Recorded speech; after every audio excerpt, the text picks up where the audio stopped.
I am the Tofu Golem. Please enjoy the video. You start in Power Query with the dataset already loaded. Open the query you want to clean.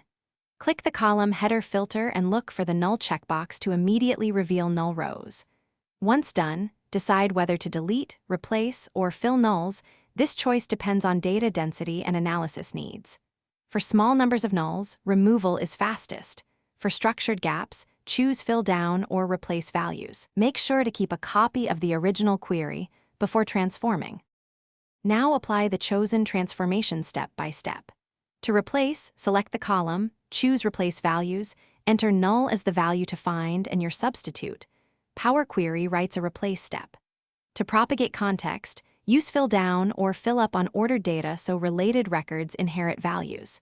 If you prefer removal, filter the column to exclude null and remove those rows. That creates a filtered rows step. Each operation is reversible in the Applied Steps pane, so you finish by scanning the applied steps to confirm the workflow order. Step order matters because earlier filters can affect later fills or replacements. Close and apply to push changes into the model.